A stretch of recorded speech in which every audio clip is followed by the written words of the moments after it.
Alors, merci. Je vais être accompagnée de M. Anthony Villeneuve, notre chef de division à l'urbanisme. Alors, qui ont travaillé fort, on a tous mis la main à la pâte pour produire ce premier plan d'action en développement économique pour les années 2024 à 2027. Maintenant, peut-être pour vous mettre en contexte, on va vous présenter aussi la vision du développement économique, le positionnement économique des principaux pôles à l'étude, nos priorités pour les prochaines années et le plan d'action en tant que tel. Alors, Verdun a amorcé une démarche d'élaboration du plan d'action en développement économique en collaboration avec les membres de la table des partenaires de l'arrondissement puis des organismes du milieu. Ça nous paraissait essentiel que tous ceux qui sont à même d'être des porteurs et des gens qui vont contribuer à la réalisation du plan, qui participent aussi à son élaboration. Alors, l'objectif, c'est vraiment de se doter d'une vision de développement économique pour l'ensemble du territoire, de fixer aussi des visées spécifiques pour chacun des pôles à l'étude. On a décortiqué l'arrondissement avec les spécificités de chacun des secteurs, puis cibler des actions puis des initiatives qui sont porteuses pour mettre en place. Il faut dire que cette démarche-là s'inscrit dans le cadre de notre démarche qui découle de notre plan de développement stratégique, qui vient définir comme axe prioritaire la volonté d'avoir une économie de proximité, diversifiée et solidaire. Maintenant, la démarche qu'on a poursuivie, ça a été vraiment la première étape, analyse et diagnostic. Alors, sans passer en revue, il y a eu un portrait diagnostic avec une analyse force-faiblesse, opportunité des différents pôles. Il y a eu des discussions avec la table des partenaires pour bonifier et commenter. La deuxième étape, ça a été la réflexion stratégique avec toutes les analyses de documentation, notre réglementation, 2 ateliers de réflexion sur le positionnement, la vision et le plan d'action, et des entrevues complémentaires pour terminer avec la validation et faire des choix stratégiques. Parce que, comme vous devez vous en douter, la première liste, elle était assez longue. Puis quand arrive le temps d'établir le plan d'action, il fallait choisir ce qui était pour être retenu.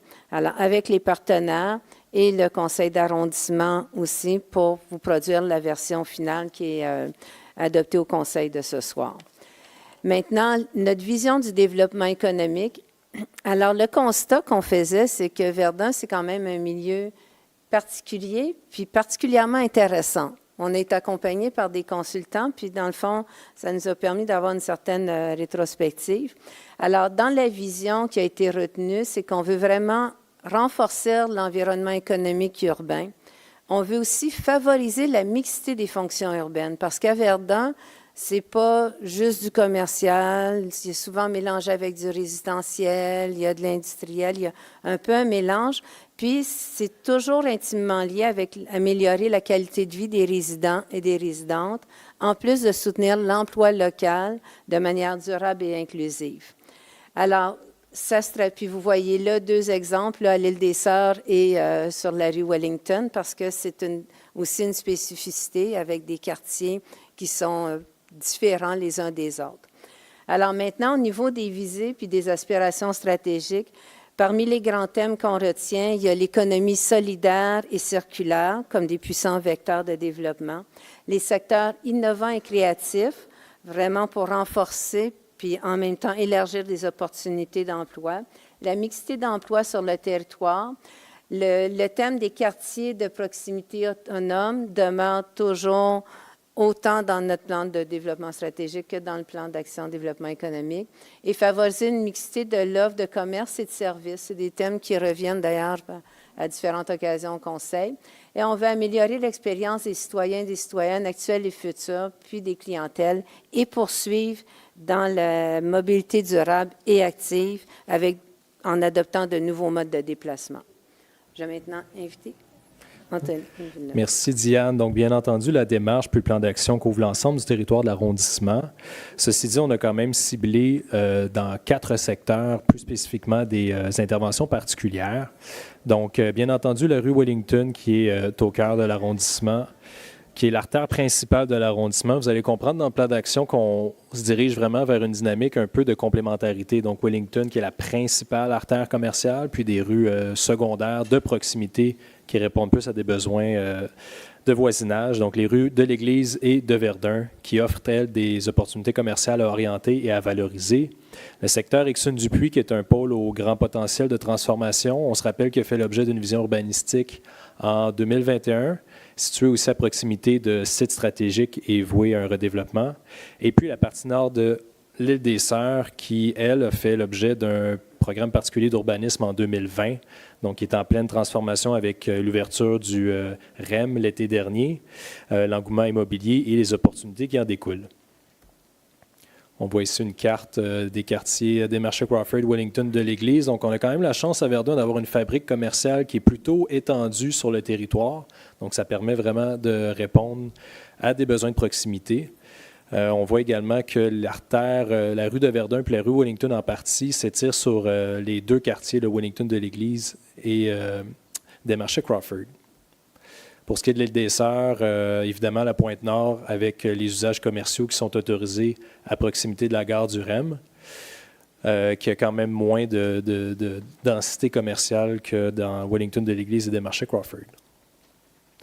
Donc, pour ce qui est de la rue Wellington, on l'a vu dernièrement, plus spécifiquement, là, le fragile équilibre entre l'artère d'ambiance et de destination, c'est un travail de tous les jours. Donc, on veut vraiment que Wellington incarne un positionnement mixte entre l'artère d'ambiance et l'artère de destination. On veut quand même qu'elle préserve sa notoriété et son effervescence par rapport aux artères avoisinantes qui deviennent de plus en plus attractives. Donc, vraiment travailler une complémentarité plutôt qu'une compétition à l'interne. Favoriser la diversité commerciale, notamment par l'ajout de services de proximité, mais aussi de services. Encourager la diversité des modes de déplacement durable, préserver l'essence d'une vie de quartier. Donc ça inclut pas juste les activités économiques, mais aussi les activités de loisirs, les espaces verts, les logements accessibles, etc. Soutenir les initiatives en économie durable et sociale, déployer des projets pilotes.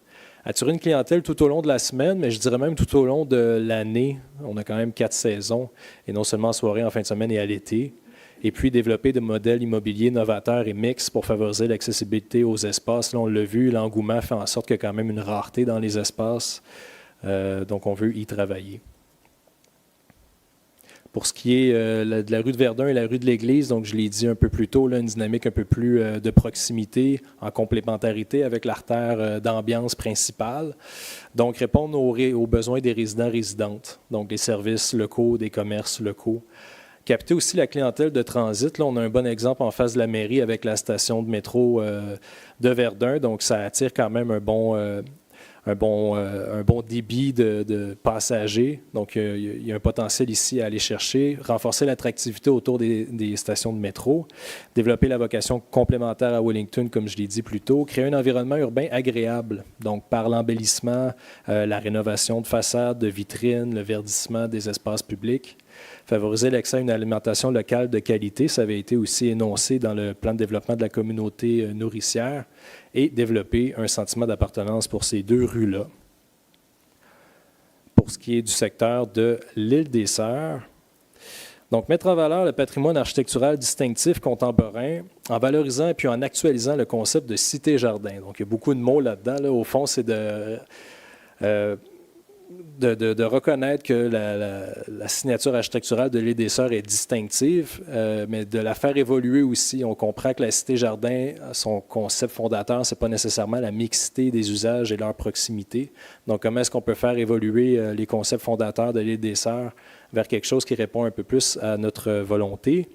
Développer un quartier autonome complet autour de la gare du REM, donc avec des usages mixtes. On parle d'équipements collectifs, des services, des espaces communautaires et des commerces. Offrir une expérience commerciale distinctive par la diversité, l'animation et l'offre éphémère.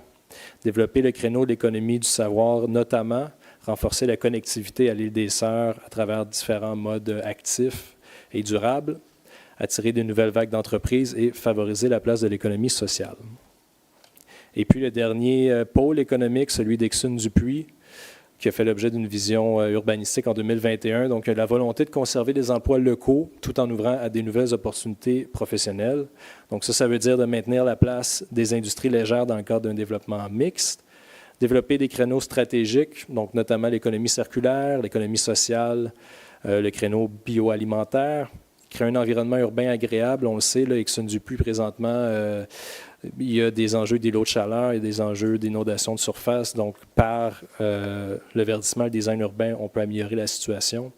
Connecter le secteur au corridor d'innovation industrielle. Donc, on parle du canal La Chine 4.0, donc des industries légères et créatives. Et puis, réduire le désert alimentaire du secteur, donc avec des commerces de proximité, mais en favorisant toujours l'accès à une alimentation locale de qualité. Pour ce qui est des priorités économiques dans le plan, il y a 3 orientations et 8 priorités économiques. Donc, la stimulation de l'offre de commerce et de services de proximité, ça passe par la vitalité, la mixité de l'artère commerciale principale et des noyaux secondaires commerciaux, l'amélioration de l'expérience client, la convivialité des environnements urbains. Pour ce qui est de favoriser l'essor des modèles d'affaires responsables et des secteurs clés, ça passe par une économie à l'échelle locale, le renforcement des pratiques d'affaires responsables et durables, puis le soutien à l'émergence de nouveaux modèles économiques. Finalement, l'orientation 3, qui est le maintien des pôles d'emploi de proximité, ça passe par la création de quartiers autonomes, attractifs et accessibles, susciter puis créer l'émergence de nouvelles vocations, toujours dans une perspective de mixité d'usage, et favoriser les pratiques en mobilité active et durable. À toi, Diane.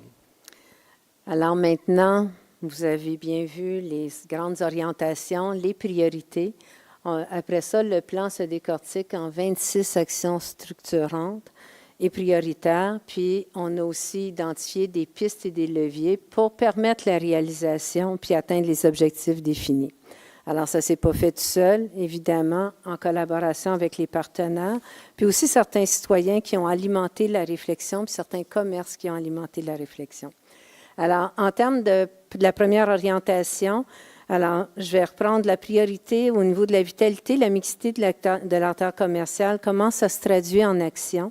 Bien, dans le fond, pour renforcer la mixité de la promenade Wellington, mixité commerciale, accompagner aussi les commerçants, commerçantes, les propriétaires dans leurs demandes dans le cadre du nouveau programme Commerce Montréal qui vise la rénovation des commerces et qui touche l'ensemble de l'arrondissement et le programme d'aide à l'accessibilité universelle des commerces. Faciliter l'acquisition d'espace parce que dans le fond, comme Anthony le mentionnait, il y a comme une hausse des prix, des loyers, tout ça. Puis c'est aussi vrai dans le milieu commercial. Alors, trouver des façons innovatrices pour soutenir le secteur commercial, l'économie sociale et le communautaire. Et aussi soutenir la mobilisation des commerçants-commerçantes. Alors, on a un regroupement avec une SDC, mais les autres secteurs n'en ont pas. Alors, on jugeait pertinent de voir comment ça pourrait se développer. Ensuite, on a amélioré l'expérience client, la convivialité des environnements. L'exemple étant d'aménager la place de la Grande Marguerite, verdir la place du commerce pour améliorer la convivialité, développer des aménagements novateurs du secteur Wellington de l'Église, soutenir la mise en place des marchés saisonniers ou mobiles, qui est aussi en lien avec le plan de communautés nourricières, mettre en place et soutenir des initiatives qui vont aller chercher autant l'aménagement d'espaces publics, les animations culturelles, l'œuvre d'art public, alors tous des éléments qui contribuent à améliorer l'expérience client et aussi favoriser les déplacements, pas optimiser les espaces de stationnement. Maintenant, si on passe dans l'autre orientation, au niveau d'encourager une économie à l'échelle locale, on veut vraiment la diversification des activités locales dans le secteur Exxon-Dupuis. Au niveau des initiatives qu'on veut promouvoir, il y a tout le soutien aux entreprises locales et soutenir aussi l'achat local. On veut avoir une signalisation spécifique pour la mise en valeur des commerces locaux. À l'île des Sœurs, avec l'arrivée du REM, on s'aperçoit que les gens ont besoin d'être un peu dirigés. Puis aussi sur les pistes cyclables des berges, toujours pour encourager l'achat local. Puis explorer des pistes novatrices pour la livraison du dernier kilomètre. Alors, c'est des éléments importants. Puis avec des mini-centres de distribution, des mini-hubs, il y a plusieurs exemples là, innovateurs qui pourraient être utilisés. Alors, si on continue toujours au niveau de l'orientation 2, renforcer les pratiques d'affaires plus responsables et durables.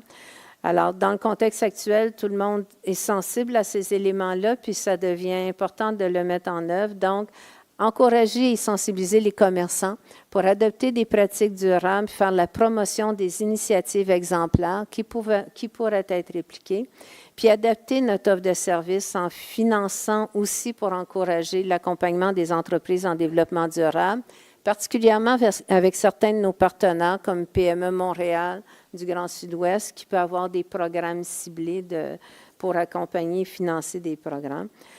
Ensuite, on a soutenir l'émergence de nouveaux modèles économiques et des initiatives collectives et responsables, avec des façons novatrices de favoriser la mixité sociale, puis la cohabitation avec les personnes vulnérables. On veut aussi stimuler le dynamisme et l'ambiance de l'artère commerciale principale et aussi des noyaux commerciaux qu'on retrouve un peu partout. Et soutenir des initiatives de conversion d'immeubles d'intérêt à vocation communautaire. L'exemple du presbytère en étant un. Encourager la revitalisation d'espaces inoccupés avec des projets transitoires, et ça sur l'ensemble des artères. Et susciter l'émergence de nouvelles vocations en favorisant la mixité d'usage au niveau de la revalorisation de grands espaces. Oups, excuse-moi. Je pense que j'en ai sauté une. Alors, au niveau des quartiers autonomes, attractifs et accessibles, il y a d'intégrer le secteur XNUP dans le canal La Chine 4.0, en continuité avec la vision urbanistique adoptée, renforcer les relations avec les promoteurs immobiliers pour mettre en œuvre des projets communs. On vise vraiment là, des projets qui vont mettre en valeur au niveau d'activités communautaires, industrie légère, développement à l'île des Sœurs, puis des projets qui vont aussi mettre en œuvre la stratégie de recrutement commercial orientée pour des commerces d'ambiance, notamment à proximité du REM à l'île. Alors, et ensuite, au niveau de susciter l'émergence de nouvelles vocations, donc les grands espaces institutionnels qu'on veut revaloriser, faire des lieux mixtes, pôle du savoir, laboratoire de recherche, développement des sciences de la santé, campus, différentes pistes qui ont été soulevées, puis aussi protégées par la réglementation les noyaux commerciaux qu'on trouve sur les rues Wellington et de Verdun. Et pour compléter, au niveau des pôles d'emploi de proximité, bien vraiment la pratique de mobilité durable et active auprès des employeurs, la ville en 15 minutes, que ça puisse prendre forme avec un encouragement à la mobilité durable dans les pôles commerciaux, tirer profit des nouvelles liaisons piétonnes, cyclables, place du commerce, REM, secteur commercial de la partie nord de l'île des Sœurs, prévoir des aménagements qui vont favoriser la mobilité durable et active, l'exemple étant la rue piétonne. Et on a aussi d'inciter les employeurs à établir des plans de gestion de déplacement parce qu'on s'aperçoit, des fois, il y a des opportunités, mais si les employeurs ne sont pas sensibilisés, il y a moyen d'avancer puis d'aller plus loin dans ce sens-là. Alors, ce sont des éléments qu'on retenait comme des pistes d'action pour notre plan de développement économique, puis qu'après ça, se décortique avec des leviers, puis on pousse un peu plus loin. Mais on pensait que c'était suffisant de vous en donner pour ceci. Et maintenant, pour compléter, on tient c'est vraiment essentiel dans un plan d'action d'avoir l'implication des partenaires, autant dans son élaboration que dans sa réalisation. Alors, des engagements pour le futur. PME Montréal du Grand Sud-Ouest, la SDC Wellington, la Concertation en développement social de Verdun qui ont participé aux ateliers, la Chambre de commerce et d'industrie du Sud-Ouest de Montréal, le Réseau Affaires Verdun, le Service du développement économique et toutes les équipes de l'arrondissement qui ont aussi participé, autant la Direction Culture, Sport, Loisirs que la Direction des études techniques et du développement du territoire. Alors, et nos citoyens qui ont contribué. Alors, je vous remercie de votre attention. La présentation, vous allez pouvoir la retrouver sur montréal.ca/Verdun si vous souhaitez la consulter. Alors, ça va nous faire plaisir que vous en preniez connaissance et de vous accompagner. Puis, on vous invite à fréquenter nos lieux locaux qui sont bien développés. Puis, il y a une belle variété, une belle gamme commerciale à Verdun. Merci.